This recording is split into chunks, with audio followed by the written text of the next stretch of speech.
Alright, so let's start by firing up the file that Billy sent us, which is the MHG Booking Data Workbook that you can find in the course resources.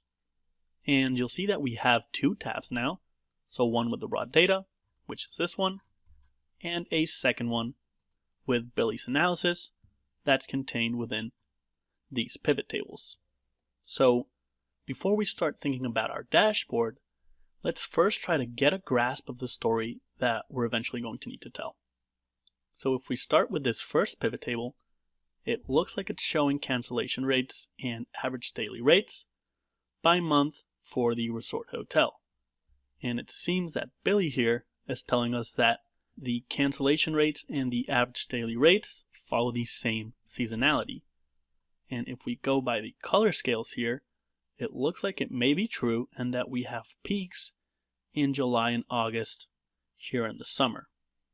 So that does seem clear enough, although there is definitely some potential to visualize this a little bit better. Now let's look at our next pivot table.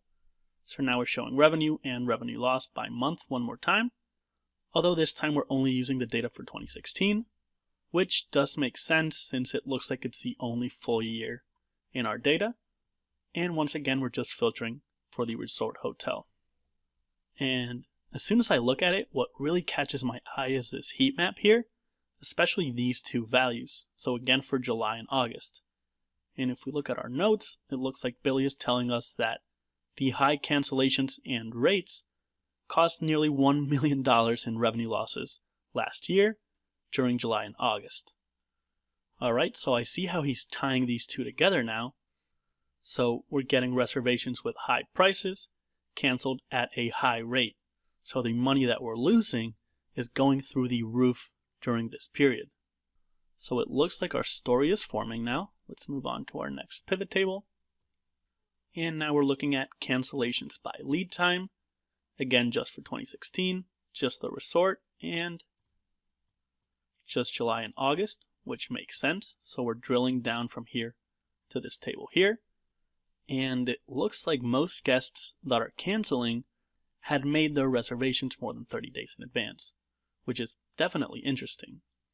And if we go on to our next pivot table, it looks like we're slicing the data the exact same way. So 2016 resort, July and August, and by lead time, but now we're showing cancellation rate and average daily rate. So we're going back to where we started here. And it looks like people that book with less than a month to go tend to cancel less and pay more. So the opportunity, according to Billy, is that we can overbook same month reservations, meaning that we sell rooms that are supposed to be occupied to compensate for the cancellations. In other words, we can sell rooms that technically won't be available because we know that almost 40% of these reservations will eventually be canceled. Plus, we have the added benefits that these new reservations that we overbook are going to cancel less and pay more. So this definitely has the makings of a really good data-driven recommendation. But I'm sure that as you listen to me talk through it, it wasn't as clear as I made it out to be. But don't worry, that's the point. You see, our job is going to be to visualize this in a dashboard and then make this story clear as day so that Billy can then present it to hotel management. So for now, let's start thinking about how we can visualize this data.